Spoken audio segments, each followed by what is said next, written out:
सर्वोच्च न्यायालय यानी सुप्रीम कोर्ट भारत के उच्चतम न्यायालय की स्थापना के प्रावधान रेगुलेटिंग एक्ट 1773 के अंतर्गत किया गया था। इसमें क्या है कि संविधान के रक्षक कौन है? हमारा सुप्रीम कोर्ट।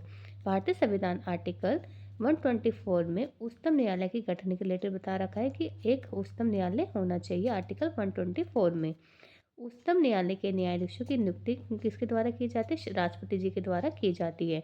और शपथ भी उनको कौन दिलाते हैं? राष्ट्रपति जी दिलाते हैं। अभी हमारे जो मुख्य न्यायाधीश है 1 और 33 हमारे अन्य न्यायाधीश है। टोटल अभी हमारे कितने न्यायाधीश है? 34। जो मुख्य न्यायाधीश है न्यायमूर्ति DY चंद्रचूड़। भारत के उच्चतम न्यायालय का जो उद्घाटन हुआ था 28 जनवरी 1950 में हुआ था। संविधान की व्याख्या करने या अंतिम अधिकार सुप्रीम कोर्ट को ही है। व्यवहारिक तौर पर जो सुप्रीम कोर्ट का सबसे वरिष्ठ न्यायाधीश होते हैं वो जो सुप्रीम कोर्ट के मुख्य न्यायाधीश बनते हैं। उच्चतम न्यायालय के न्यायाधीश बनने के लिए न्यूनतम आयु सीमा तय नहीं कर रखी है, पर उनका जो रिटायरमेंट एज है 65 ईयर्स होती है। जो सुप्रीम कोर्ट के जो न्यायाधीश होते हैं उन्हें कदाचार के आधार पर संसद के द्वारा 2/3 सदस्यों के बहुमत से उनको हटाया जा सकता है। जो इनके सर्वोच्च न्यायालय के कार्य हैं, जो सुप्रीम कोर्ट के कार्य क्या है? पहला है प्रारंभिक क्षेत्राधिकार। इसमें क्या है? मूल अधिकारिता है। पहला है उन विवादों को सुनवाई सुप्रीम कोर्ट में की जाएगी जिसके अंदर एक से अधिक राज्यों के मध्य जो विवाद होता है या 2 से अधिक राज्यों के भी संवैधानिक विषयों में जो संबंध में कोई भी विवाद हो उनको भी सम्मिलित किया जाता है। तीसरा, जो मौलिक राइट से रिलेटेड कोई भी प्रॉब्लम्स होती है उसको भी इसमें शामिल किया जाता है। सेकेंड है अपीली क्षेत्राधिकार। इसमें क्या, जो सुप्रीम कोर्ट है भारत का अंतिम अपीली न्यायालय है। इसमें राज्यों के जो उच्चतम न्यायालय हैं यानी जो भी हाई कोर्ट है के निर्णय जो भी लिए जाते हैं उसके विरुद्ध अपील करने की या सुनवाई करने का अधिकार है। इसमें 3 चीज़ को शामिल किया जाता है, संवैधानिक, दीवानी और फौजदारी के मामले इसमें लिए जाते हैं। थर्ड है परामर्शदात्री क्षेत्राधिकार। इसमें आर्टिकल 143 आर्टिकल के अनुसार जो भी कानूनी प्रश्न होते हैं या सर्वोच्च न्यायालय को सलाह मांग सकते हैं। न्यायालयों से परामर्श का स्वीकार करना या अस्वीकार करना राष्ट्रपति के विवेक पर निर्भर करता है। अगर राष्ट्रपति चाहे, राष्ट्रपति से जो न्यायालय क्या करता है, परामर्श ले सकते हैं कि ये सही है नहीं है, पर जो भी डिसीजन लेना है वो राष्ट्रपति जी के विवेक पर निर्भर करता है।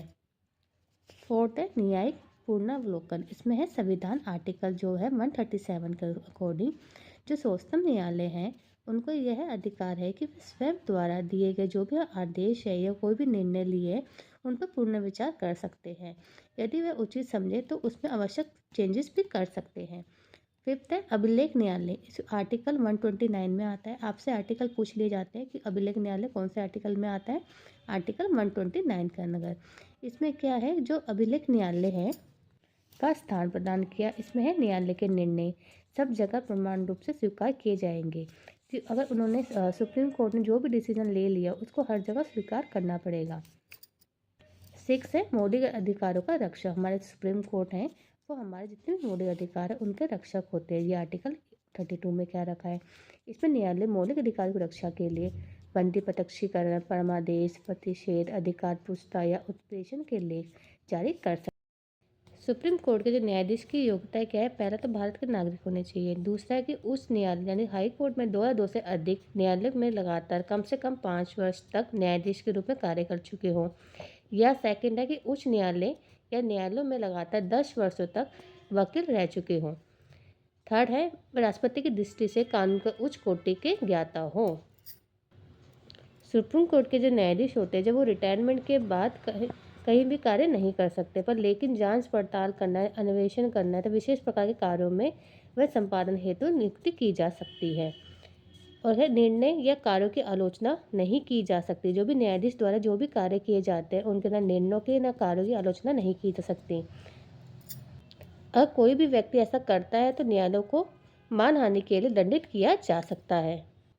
आर्टिकल 125 के तहत उच्चतम न्यायालय यानी सुप्रीम कोर्ट के जो न्यायाधीश होते हैं उनके जो वेतन का जो निर्धारण होता है संसद द्वारा जो भी बनाई गई विधि होती है उसके तहत ही उन्हें वेतन का निर्धारण किया जाता है।